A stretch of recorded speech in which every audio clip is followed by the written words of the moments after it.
नमस्कार साथियों, मैं हूं वरिष्ठ अध्यापक हिंदी सुरजपाल सिंह। आपका अपने YouTube channel SP classes Hindi में हार्दिक स्वागत करता हूं। जैसे कि आपको विदित है कि हम पिछले वीडियो में यह देख चुके थे कि किसकी तैयारी करें।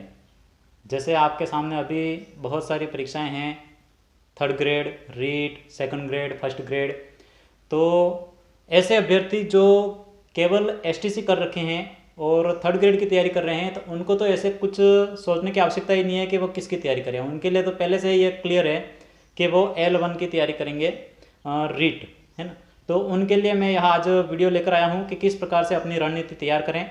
और इन जो बचे हुए 45 लगभग दिन हैं जो आपके जुलाई में आपके रीट होने वाली है, और उससे पहले आप रीट का सिलेबस किस प्रकार से पूरा कंप्लीट करें, तो उस संबंध में यह वीडियो आज चर्चित रहने वाला है। तो वीडियो को पूरा देखें और इसका लाभ लें। तो देखिए, आपके जो रीट L1 की जो परीक्षा है वह लगभग जुलाई में होनी है, तो उससे पहले आपको कंप्लीट इसका सिलेबस कर देना है। और इस बार आपको ये ध्यान रखना है कि 60+ % हमें बनाने हैं, 90+ नंबर का हमारा यह उद्देश्य होना चाहिए। चाहे आप यह न रखें कि भाई हमें 90+ ही लाने हैं, 90 ही लाने हैं, तो 90 लाएंगे तो फिर हम सोचेंगे उससे कम आ जाएंगे तो फिर दिक्कत। तो हमें लगभग 100 के प्लस का लक्ष्य रखना है, तो 90+ तो आ ही जाने चाहिए हमारे। और उसके बाद जो मेन एग्जाम होगी उसकी हम तैयारी करेंगे। तो अभी जो 1 महीना वर्तमान में है उसमें हमें यह रीट L1 को देना है। ऐसे अभ्यर्थी हैं जिन्होंने L1 पहले से ही पास कर लिए हैं, तो उनको तो सोचना ही नहीं है, वे सीधी मुख्य परीक्षा की तैयारी कर सकते हैं। और जो अभ्यर्थी ऐसे हैं जो नए हैं और L1 की तैयारी करना चाहते हैं, तो उनको मैं बता दूं कि उनका जो पेपर होगा वह होगा पूर्णांक होंगे उसमें जो पूर्णांक होंगे आपके 150 नंबर का प्रश्न होगा, 150 नंबर का प्रश्न पत्र होगा। और उसमें प्रश्न होंगे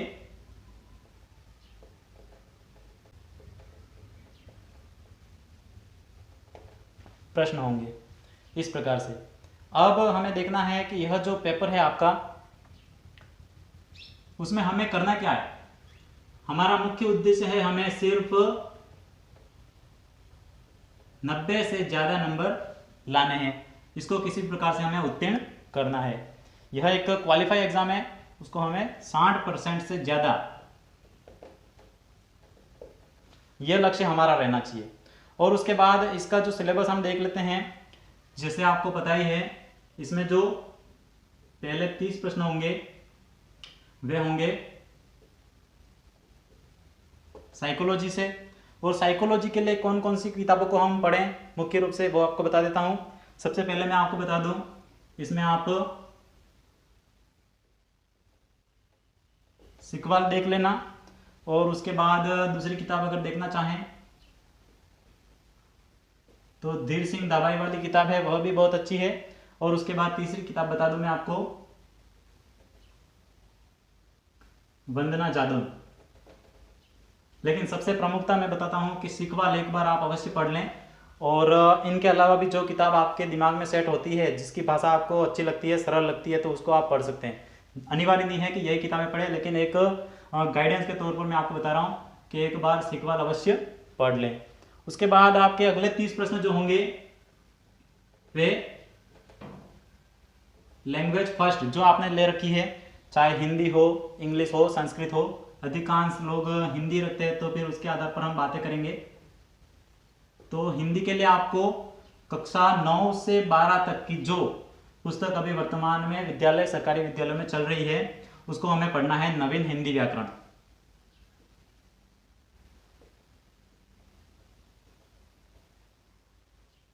नवीन हिंदी व्याकरण वाली बुक है, उसको हम कंप्लीट कर लें।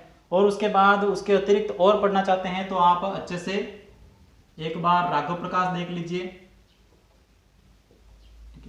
राघव प्रकाश देख सकते हैं आप। और उसके बाद जो आप कोई भी एक गाइड खरीदेंगे, चाहे वो लक्ष्य की हो या फिर अन्य किसी जो आपको अच्छी लगती है, उसमें भी आप इसको देख सकते हैं। तो लैंग्वेज फर्स्ट हो गई आपके, साइकोलॉजी हो गई। उसके बाद जो अगले 30 प्रश्न होंगे आपके लैंग्वेज 2। इसमें आपने चाहे संस्कृत ले रखी है, चाहे इंग्लिश ले रखी है। तो अगर आपने संस्कृत ले रखी है तो महत्वपूर्ण तौर पर मैं आपको बता दूं, इसमें संस्कृत के तौर पर बात करेंगे। इसमें जो आप गाइड खरीदेंगे, पहले तो चाहे किसी भी लेखक के द्वारा लिखी गई जो गाइड आप खरीदेंगे उसमें भी मैटर होगा लैंग्वेज 2 का, वहां से आप इसको पढ़ सकते हैं, कंप्लीट कर सकते हैं। और उसके बाद एक महत्वपूर्ण किताब में आपको बता दूं, इसी में कक्षा 10वीं में एक किताब चलती है स्पंदना। इस किताब को एक बार पढ़ लेना। ये दोनों किताबें आप पढ़ लेंगे और जो भी गाइड होगी उससे संबंधित आप उसमें देख सकते हैं। फिर आगे देख लीजिए। और इसके अतिरिक्त भी अगर देखना चाहें आप तो एक बता देता हूं, साफल्यम, यह जो बुक आती है संस्कृत से संबंधित, बहुत अच्छी किताब है, इसको आप देख लीजिए। फिर आगे 30 प्रश्न और आएंगे आपके, जो इसमें आपको देखना है गणित के लिए। गणित के लिए आपको मैं बता दूं, जो आप गाइड खरीदेंगे, लक्ष्य हो या फिर किसी भी अन्य प्रकार के जो गाइड आप खरीदते हैं, जो जिसकी लैंग्वेज आपको समझ में आती है, अच्छी लगती है, उससे संबंधित कोई भी गाइड खरीदें तो उस गाइड से संबंधित जो मैटर है, और गाइड में जो मैटर दे रखा है मुख्य परीक्षा जो आपकी है और उसमें जो मुख्य विषय है उससे संबंधित आप उसको देख सकते हैं, चाहे वो लक्ष्य हो या फिर कोई अन्य गाइड भी हो सकती है। और उसके बाद देखिए लक्ष्य हो गई, और उसके अतिरिक्त इससे संबंधित सिकवाल देख लीजिएगा, इसमें बहुत अच्छे से दे रखा है आपके रीड लेवल 1 वालों के लिए कह रहे हैं अपन। फिर उसके बाद जो 30 प्रश्न आते हैं अंत में, वह है आपके ईवीएस, पर्यावरण से संबंधित। और पर्यावरण से संबंधित इस संबंध में जो बात कर रहे हैं अपन, उसमें आपको देखने हैं, चाहे कक्षा 3 से 10वीं तक की जो एनसीईआरटी बुक है उनको आप पढ़ लीजिएगा।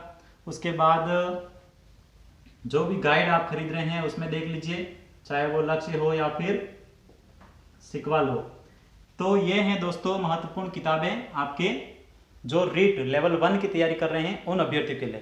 तो इन किताबों को आप 2-3 बार रट लीजिए, और जो भी आपके अभी 45 दिन का समय है उसका सदुपयोग करते हुए आप इन किताबों के माध्यम से अपनी तैयारी को मजबूती प्रदान कर सकते हैं। आपको अभी इस रीट में केवल आपको क्वालिफाई होना है, मतलब कि आपको 60% से ज़्यादा लाने हैं, ज़्यादा इसमें कुछ है ही नहीं। तो फिर इसके लिए आप इतना समय और इतना कुछ मैटर पढ़ लेंगे तो काफ़ी हो जाएगा मेरे हिसाब से। और इसके अतिरिक्त भी अगर आपके दिमाग में कोई सोची हुई पुस्तकें हैं तो उनके माध्यम से आपको पास होना जरूरी है। हमें तो किसी भी माध्यम से हमें लक्ष्य प्राप्त करना है अपना, चाहे ज़रूरी नहीं है कि यही किताबें हों, दूसरी किताबें भी हो सकती हैं, परंतु हमें हमारा जो लक्ष्य हमने निर्धारित कर रखा है उसको हमें किसी भी परिस्थितियों में प्राप्त करना है। तो यह थी दोस्तों महत्वपूर्ण चर्चा रीट L1 के लिए। अब आगे हम दूसरे वीडियो में बातें करेंगे आगे। तब तक के लिए धन्यवाद। जय हिंद दोस्तों। और बहुत अच्छे से मजबूती के साथ में अपने दिमाग को स्थिर रखते हुए और संयमता के साथ में तैयारी करें और सफलता को प्राप्त करें। जय हिंद, धन्यवाद।